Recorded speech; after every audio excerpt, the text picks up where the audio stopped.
Leader here at Manchester. So today we've got a very special guest who's going to be talking a little bit about organic chemistry and his journey into that, really. Just a few bits of housekeeping though before we start. This Zoom session is going to be recorded. We'll try and keep it on the speaker at all times, but just make sure your mics are off, and also make sure that if you're under 18 you also take off your camera. But other than that, a very warm welcome to Igor Larrosa.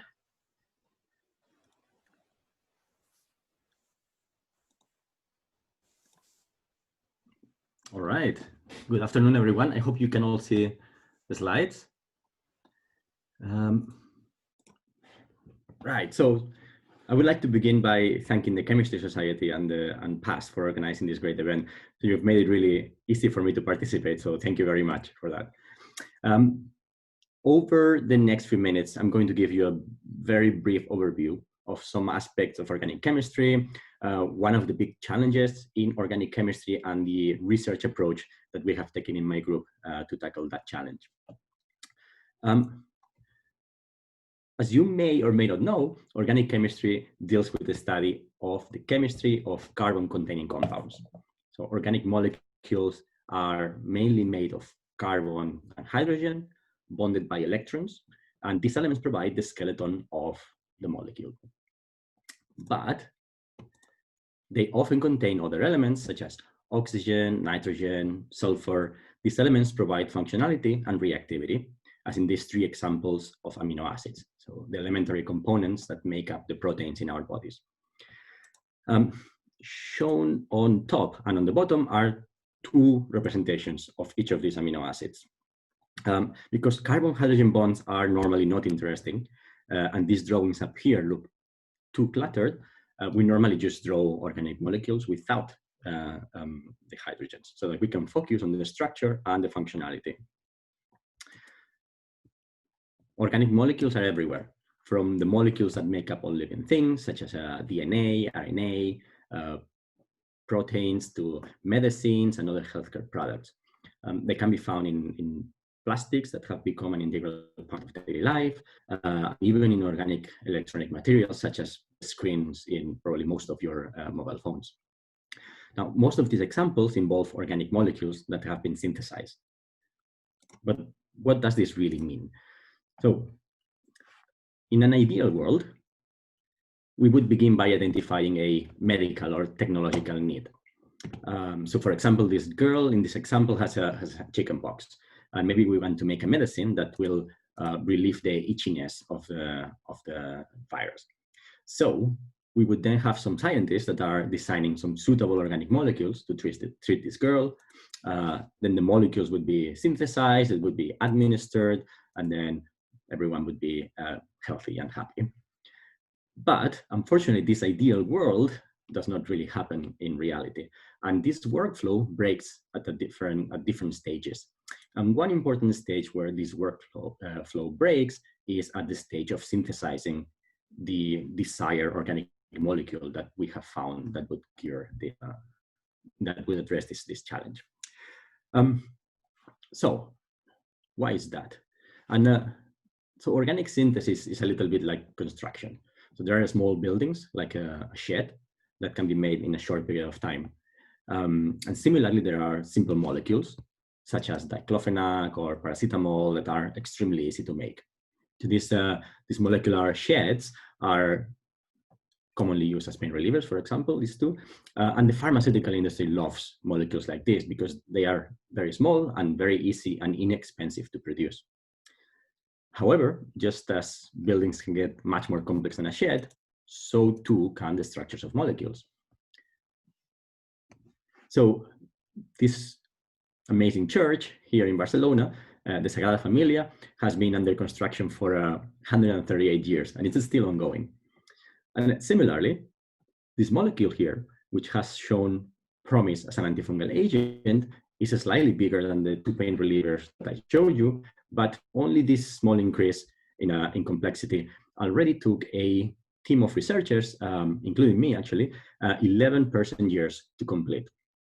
And we only managed to make a few milligrams, preventing real clinical application. And this molecule is still small compared to other molecules, much more complicated that we may want or need to synthesize for practical applications. So while we can easily synthesize plenty of sheds, most complicated molecules are still unpractical and expensive to synthesize. And for this reason, pharma and industry in general will only explore molecules that are easy to make. So we will be missing out on a lot of opportunities that would result from this more complex potential molecular landscape. So how do we address this problem? And here, this is an example of a synthesis of a fragment of salinomycin. This is an antibacterial compound that I worked on during my PhD a few years ago. So architecturally, this molecule is closer to the Sagrada Familia than to a shed. So how do we go on about synthesizing this molecule? So we have to start from a simple, readily available compound, such as these ones, and slowly and painfully, we have to add fragments, taking advantage of the chemistry that these atoms of oxygen, nitrogen, iodine, and others give to organic molecules. This is an iterative, step-by-step process that achieves the goal, but not in the most efficient manner.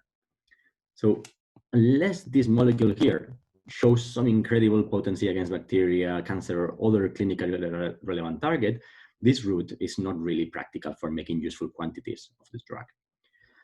So is there anything that can be done in situations like this, where the synthetic route to a molecule prohibits its usefulness in the clinic or in other applications? And to answer this question, I drew inspiration from a children's game. So I imagine a complex synthesis to be similar to a game of labyrinth, where you start here and you have to go through a series of increasingly complicated, challenging steps. And all along the way, there are these pitfalls where you could fall at any time, and then you have to start all over again. This is a little bit like synthesis is. So now we're all very good at following rules, but if I asked my 2-year-old toddler to play this game, he would just pick up the ball with his hand and put it at the end of the finish line.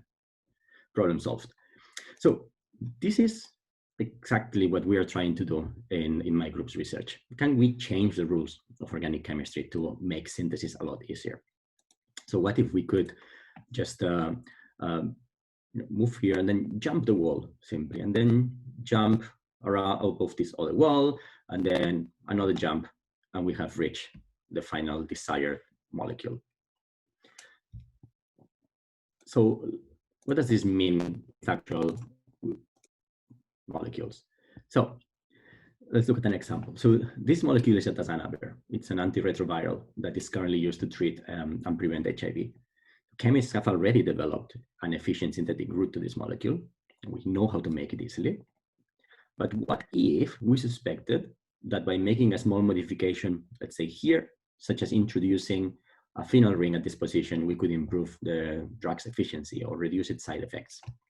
So using traditional methods, we would need to investigate a whole new synthetic route, starting from scratch, in order to test this hypothesis.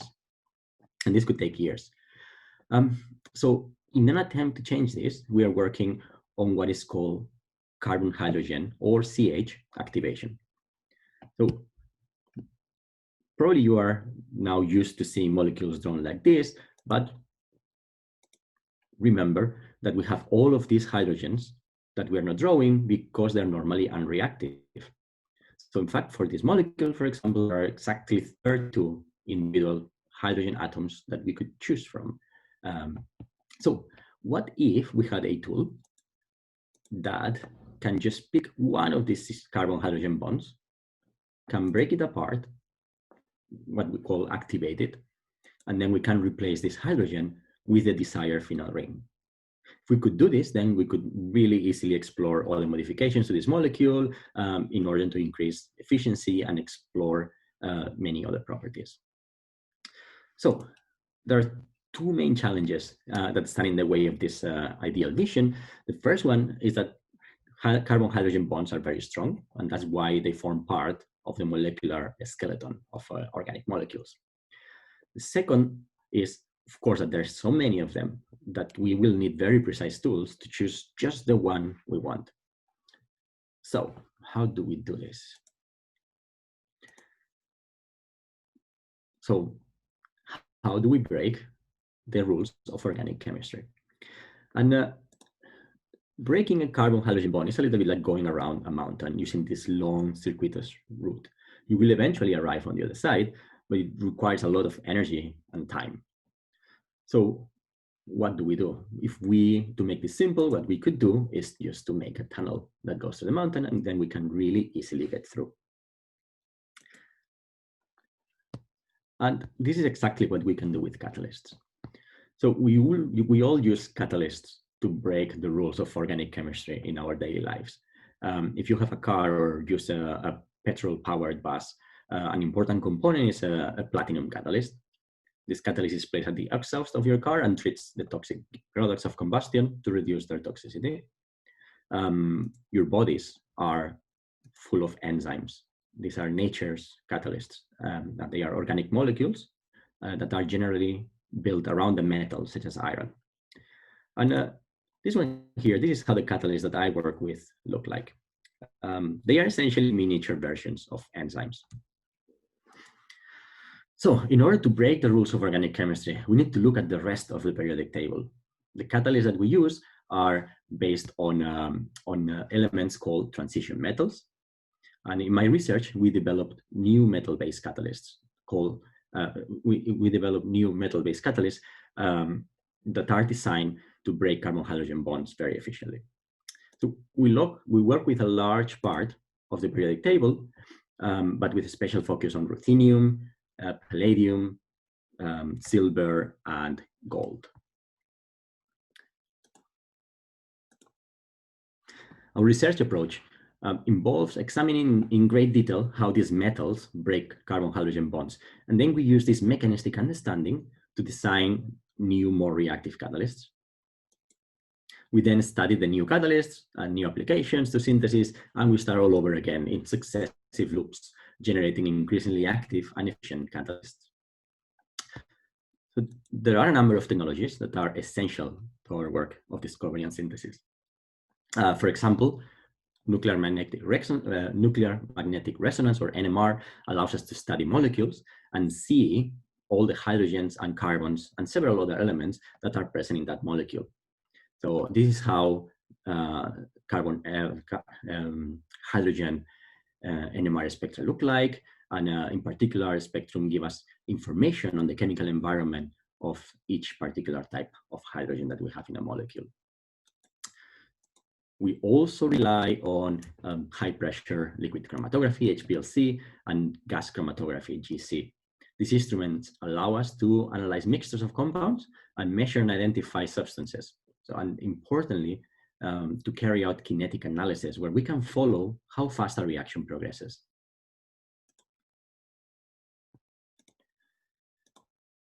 And another technique, among many others that I don't have time to tell you about today, is X-ray crystallography. With this instrument, we can actually measure accurate molecular structures of our compounds. You can see here the exact structure of one of the catalysts that we have developed in my group. You can see here where every carbon atom, nitrogen, fluorine, ruthenium, where all the atoms are. Now, so one of the metals that my lab has found to be particularly useful is ruthenium, which is shown here in its pure elemental form. We recently carried out a thorough investigation on the use of ruthenium for carbon-hydrogen activation. And in previous studies, chemists believed that the active form of ruthenium in these reactions was this molecule shown here. But when these catalysts were used in this form, the reactions were generally hampered by harsh conditions, which meant that most molecules that would be of interest to use in these reactions would be destroyed by the catalyst rather than undergoing the desired carbon-hydrogen activation. And this situation remained for nearly 2 decades after the initial discovery of this catalyst. But surprisingly, our studies showed that in fact, the correct reactive species is this one here. And I guess they may seem very similar at first glance, but notice how the correct intermediate contains only one of these blue units, whereas the correct one has two. And in this particular reaction, this small difference makes a huge impact on reactivity. Based on this discovery, we have been able to design and synthesize new series of catalysts, and this one in particular that have outstanding reactivity. And I'm showing you here a 3D representation of the catalyst. So for reference, in red, you have the ruthenium. These blue atoms are nitrogens. In gray, we have carbons, and in white, we have hydrogens. Right, so with this catalyst, we can now start to tackle the challenges I posed to you earlier. So we can, for example, take this the antiretroviral product that I mentioned before, and in a simple process using this catalyst, we can just break this carbon CH bond and replace it really easily with a phenyl ring. And the catalyst is very robust, so we can take virtually any aromatic compound, even of high complexity, and put it in place of that hydrogen that we have removed. So as a proof of concept for this, you have an example where we have replaced the two hydrogens at atmosphere with 2 molecules of trametinib, which is an anti-cancer agent.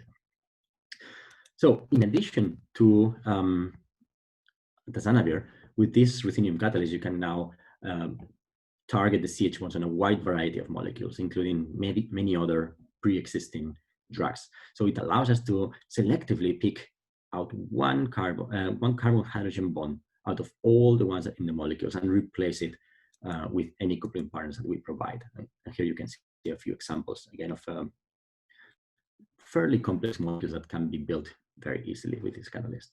So from a medicinal chemistry standpoint, this unlocks the potential to access hundreds of new potential medicines.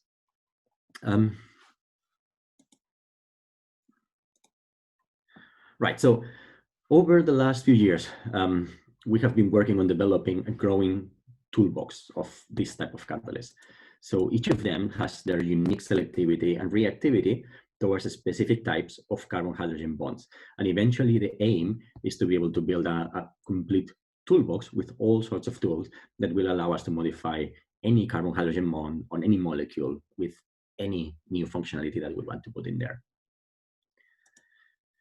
So in this talk, I've only discussed one of the possible aspects of application of organic synthesis, but of course, organic synthesis is extremely broad. It has reached into many other areas of research. And here I just want to show you a few examples very briefly. So my group actively collaborates with groups in many other areas, such as on the development of catalysts for transforming the energy of the sunlight into chemical energy, or into developing synthetic tools for synthesizing conjugated polymers and functionalizing graphene, and also on the design and synthesis of molecular probes to study biological mechanisms, in particular of DNA repair and how they connect with cancer. So just to finish, none of the research that we do in my group would be possible without generous funding from several agencies and institutions and from industry. But most importantly, the real heroes of all the research we do are the extremely dedicated and talented students, both masters and PhDs, postdocs, visiting researchers that I have been proud to work with and to host in my laboratory. And talent for research is widespread throughout the world. And we have been very lucky until now to attract amazing group members, not only from the UK, but also from France, from Spain, Sweden, China, Germany, Italy, Brazil, Poland, and many other countries. So I just want to finish by thanking again the organizers for this invitation, and to all of you for your attention. I'll be happy to answer any questions.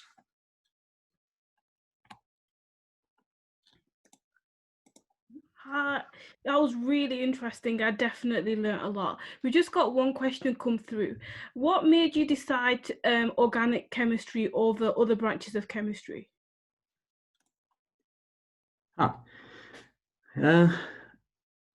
That's a good question. It's I don't think I liked of organic chemistry how broad it is, how much it can be applied to many, many, many other areas in life. I like the connection with biology. It's really intrinsic to how all living systems work, and that's something that attracted me a lot as well. And from a more pragmatic point of view, I really like how organic molecules react, the movements of electrons, how the organic mechanisms work. It really clicked somehow in my brain, so I find it a lot easier to other aspects of chemistry.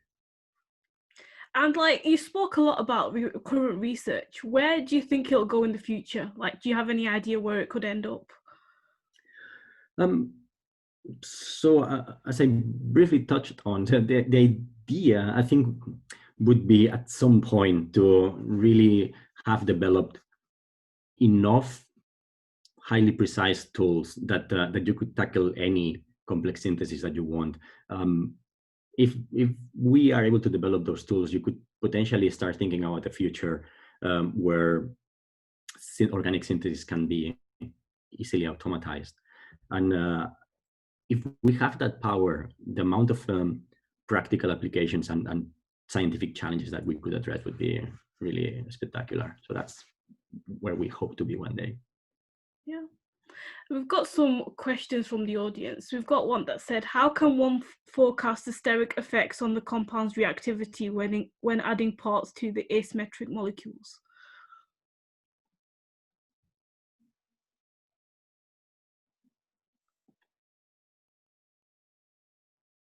Right. So if we are talking about asymmetric molecules, things become even more complicated than what I've discussed before. So in order to control asymmetry when you are breaking CH bonds, you have to consider two things. So you need to consider the original, whether the molecule that you're trying to modify is already chiral. And in that case, there will be some intrinsic influence on stereochemistry when you're breaking CH bonds. But again, from the point of view of developing this tool that allows you, that gives you absolute control, what you want is a catalyst that can override any intrinsic bias from the substrate and choose the right CH bond. And that can, to achieve that, you need to go through introducing chirality into the catalyst itself. So you need a chiral catalyst, just like an enzyme. All enzymes are chiral, and that allows them to distinguish between stereochemistries.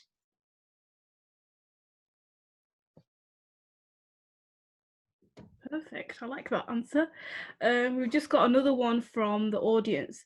When using catalyst, how do you control which group of a molecule it will affect when there are multiples of the same group, e.g. a phenyl, etc.? Yeah, that's again highlighting one of the big challenges in this type of chemistry. So if there are more than one phenyl in the target molecule in the substrate, there will have to be some slight differences between the two phenols. As long as they are slightly different, then your catalyst should be able to distinguish between the two of them. And there is no one answer to this question, so it's really going to depend on what the differences are. So for example, if one aromatic contains atoms that can coordinate your catalyst, that may attract the catalyst to react in that aromatic. If you don't have that, but one of the phenols is electron rich and the other one is electron poor, you can play with the mechanism of CH activation. There are some mechanisms of CH activation that favor electron rich aromatics. Some of them favor electron deficient. So all of these things you will have to take into account. We have one about sustainability. I feel like that's really relevant currently. It's like, how can organic chemistry be implemented to reduce the human impact on the environment? Yeah, that's an extremely important and very topical question that has been at the heart of chemistry, and especially organic chemistry, over the last couple of decades.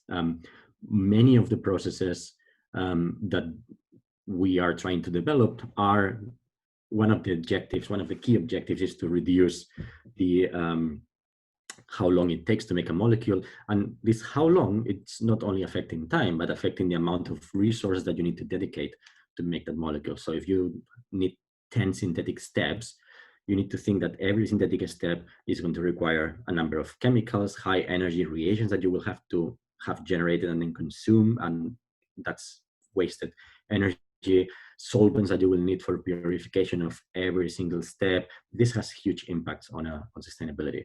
Whereas if you could devise a catalyst that can turn those 10 steps into just one step, you have reduced by 10%, by 90%, the generation of toxic waste or waste in general. So that's one of the attractiveness of catalysis and of being able to do reactions that are impossible without it, so that you can save and streamline synthesis. I've just got another question to add to that.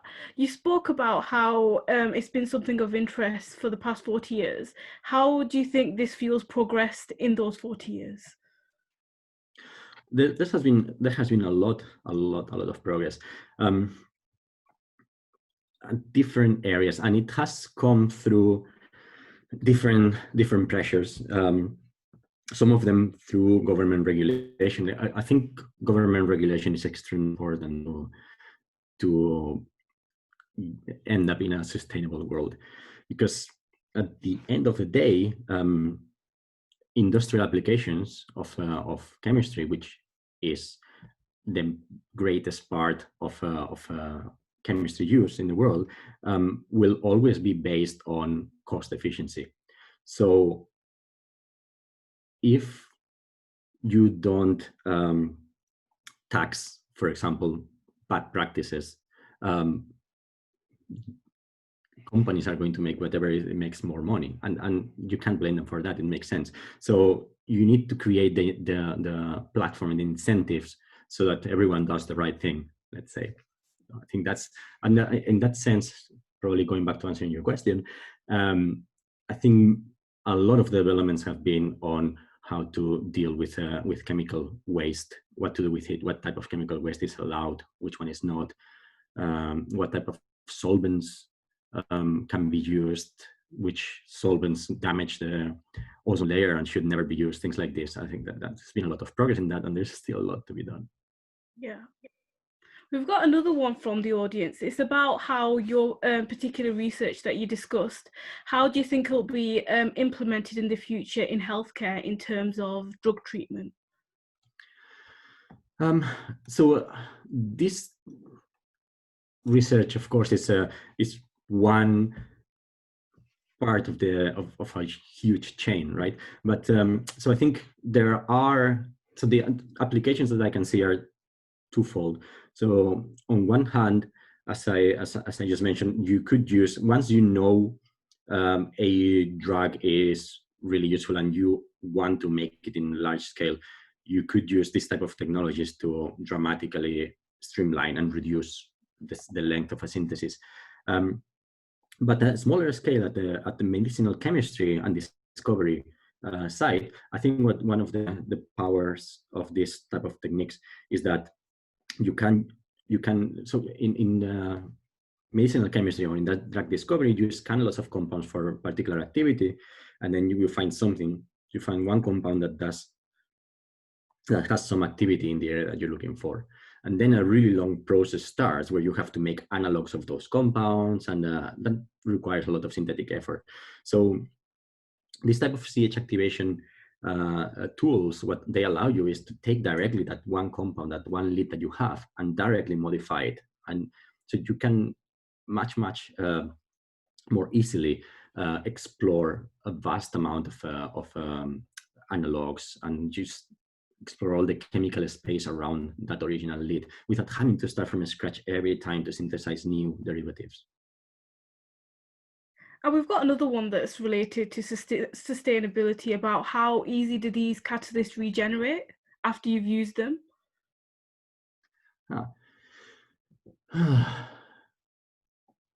That is a good question. So we haven't really looked at recyclability of this catalyst at the moment. And the reason is that the scales that we worked at in academic laboratories are relatively small.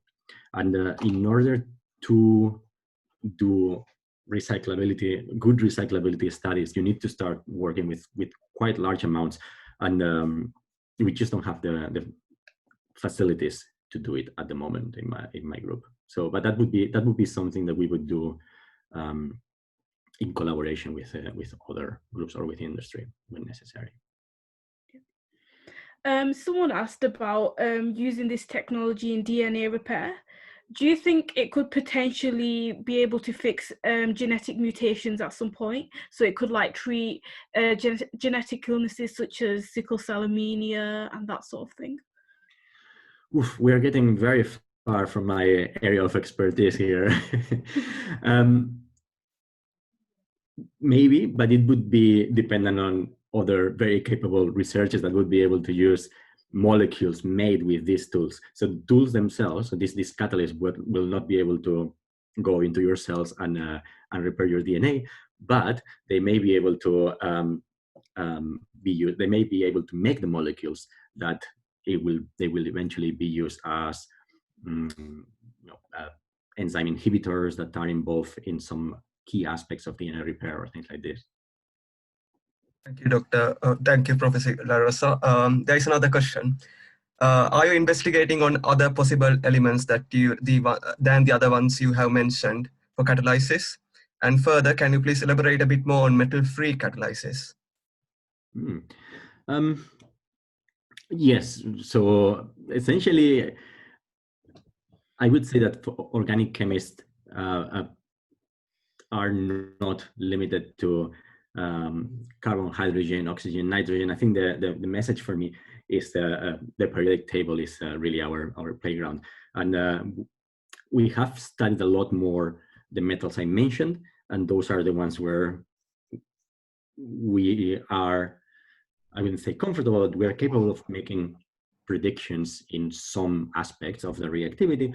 Other metals behave quite differently, but of course, there's many interesting elements that could be explored for different applications. This was the second part of this question. What was it? It was on metal-free catalysis. Oh, yeah. Yes, so the problem of metal-free catalysis, there's some reactions that can be done really efficiently with metal-free catalysis, and that's great. I think for CH activation, there is some niche applications of metal-free catalysis, but it's never, and hopefully one of you will one day become a researcher that will prove me wrong, but I think it's never going to replace what transition metals can do, because they have a lot more power and a lot more versatility in order to be controlled with ligands and to directly interact with CH bonds and many things that organic molecules cannot do. And you only need to look at enzymes to see that enzymes use transition metals, not all of them. So there are many enzymes that don't need transition metals for some reactions, but many key reactions will require transition metals to be able to proceed. Thank you, Professor Larrosa. Rukaya? We just got one last one. It's about, besides everything we've talked about today, are there any particular groups of catalysts that we've not mentioned? Probably.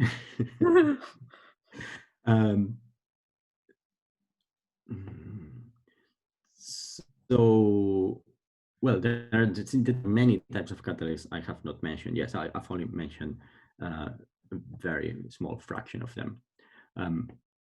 It seems like a very general question.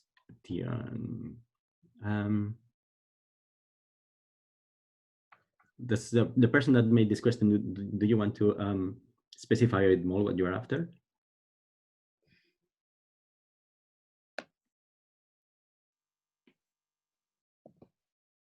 I think they kept it quite general, but I think they were asking about how effective they are.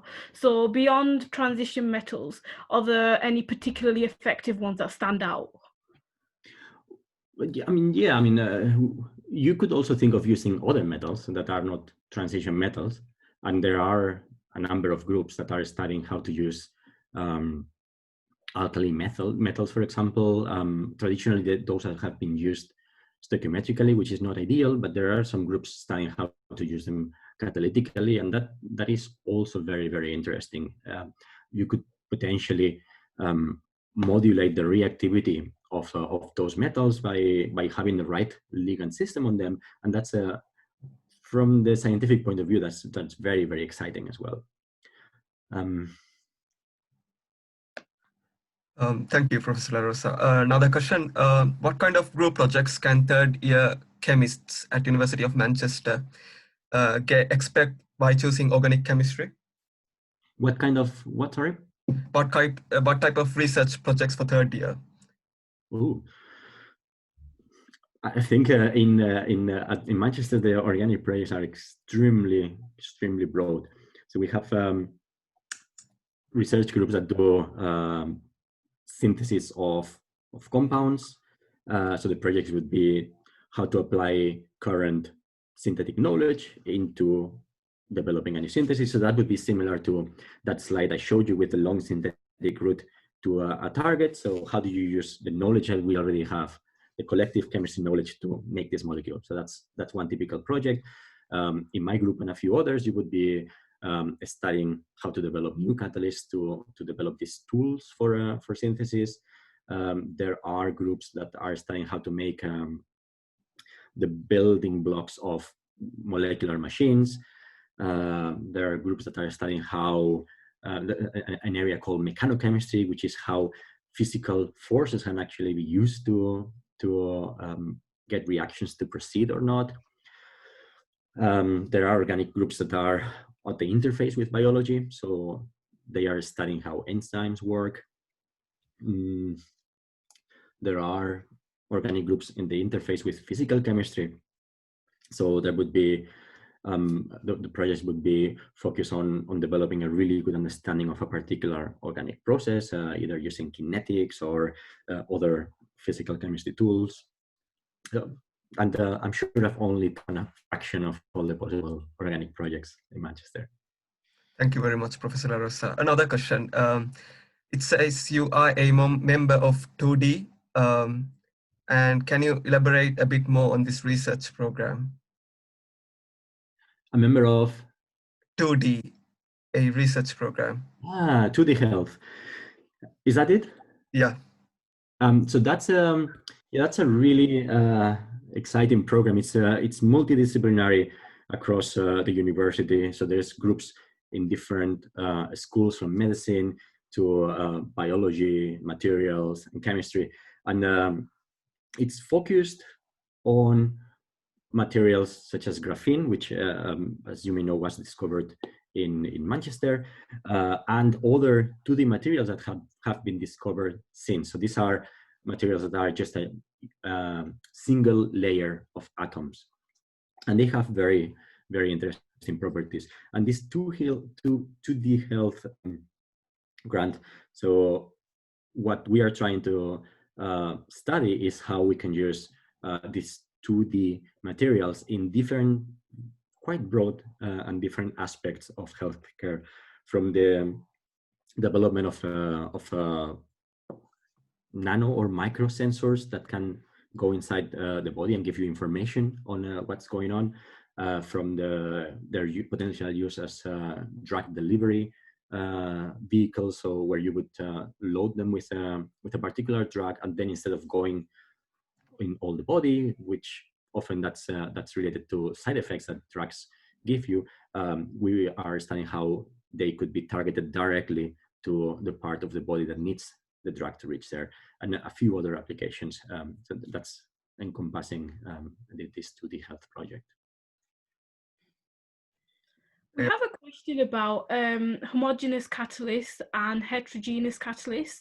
So generally, are there advantages of either over the other? Yeah, that's there is quite a few differences, quite a few similarities, and some each of them have their advantages and disadvantages. So from an ideal point of view, if you want to do things at really large scale, the ideal catalysts are going to be heterogeneous catalysts. So what does it mean? This is a catalyst that, if you can imagine, it would be like a solid that does not dissolve in your reaction media. So you have your, let's say you have a flask where you put all your substrate, and your catalyst is maybe the flask itself, and you stir it, the reaction happens, and then you take out your product, and your catalyst remains, and you can use it as many times as you want. This is this is essentially the platinum catalyst that I was discussing that you have in the exhaust of your cars. So the chemicals in this case that you want to react are the exhaust fumes, and they go through this catalyst, which is a heterogeneous catalyst, and the catalyst remains there, and your products come out. Now, the problem of heterogeneous catalysts is that often they are not as precise in their reactivity as homogeneous catalysts. So homogeneous catalysts are like the molecules I showed you before, or enzymes, where you have your metal that has a reactivity, and you control that reactivity with all the organic environment around it. In heterogeneous catalysts, you normally don't have that environment, you just have the metal. So you don't have the precision and the versatility that you have with homogeneous chemistry. So it's a balance. You need to decide the application and then go for one or the other.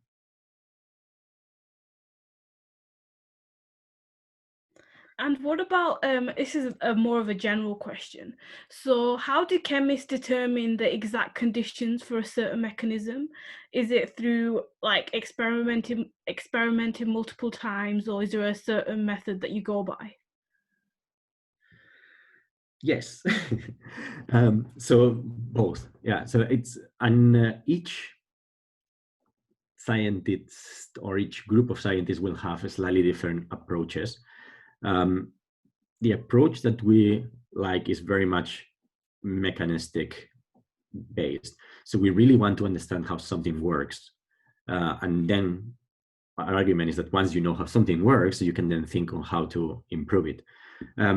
But another approach that also has delivered very, very good results, it's a bit more potentially what you would call it brute force, right? So you know where you want to go, or you know what kind of result you want, and you know that there are a number of parameters that you can change to try to optimize your system. So why don't you try them all and see what works best?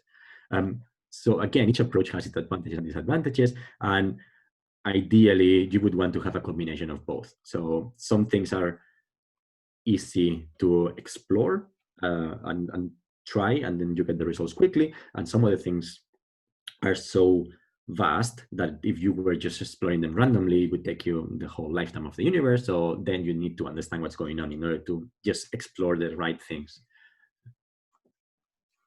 We have another question. In the future, do you think a different catalyst will be used in car exhaust to get rid of the toxic gases? Well, in the future, I hope we won't have exhaust gases in cars if all of them go electric. So hopefully it's not a problem we'll have to consider for much longer. Okay, there is another question. What is the possibility of 2D materials and nanomaterials itself as catalyst for application in CH activation? So there is some ongoing research work on that.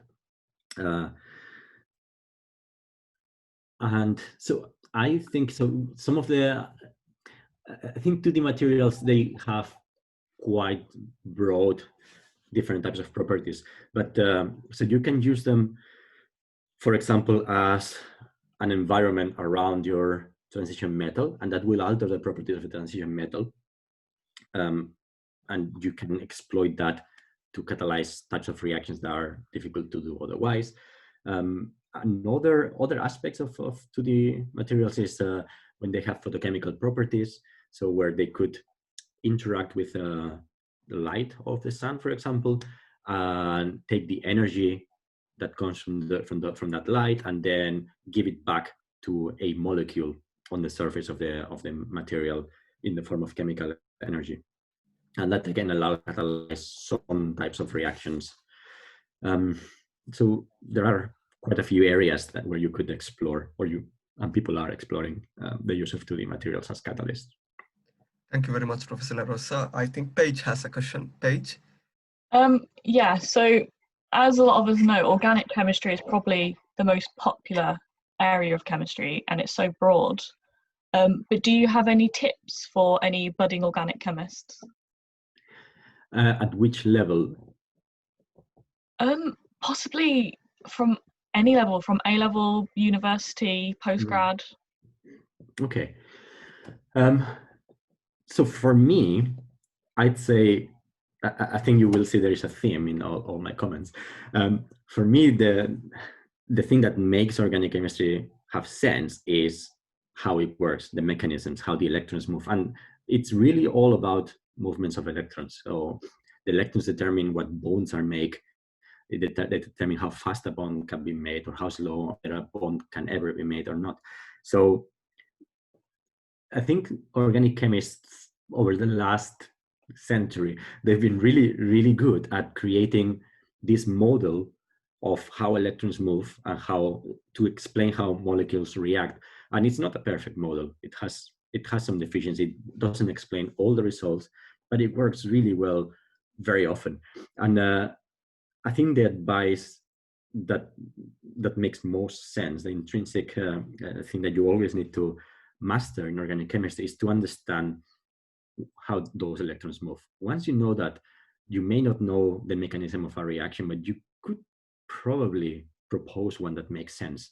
And you will see new reactions that you've never seen, and you will maybe find them really nice and interesting, but they will not be, ooh, what's that? I don't understand it. You should be able to understand most of organic chemistry just with that simple concept. So it is simple, but it takes a while to make it second nature to you. It takes a lot of practice, and it takes a lot of effort. But once those things have clicked, once you have those small number of rules ingrained as the same way that you know how to speak, organic chemistry becomes super easy and very exciting.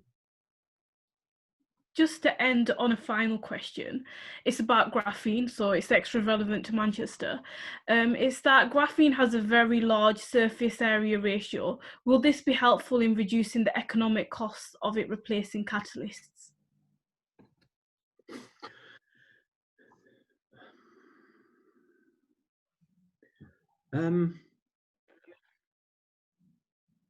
Maybe. I think it depends on what type of application we're talking about. So one nice thing potentially would be if you can localize. So if we're talking about some transition metals on the surface of the graphene, you could potentially localize them in a way that each of the metals is protected. You prevent catalyst decomposition, aggregation of the metal. So in that sense, yeah, it has potential. Regarding other applications, for example, the transfer of photochemical properties or things like this, I think it's going to depend a lot on the application. It's difficult to tell. Thank you so much for your time. I've definitely learnt a lot, and thank you to everybody who came. Just one final note, it's about the competition. So if you submit a poster or an essay about anything that's gone on over the past 2 days, you will be able to get a certificate. I think a lot of people were interested in that, but I think that's everything for this session. Thank you so much once again. Thank you, everyone.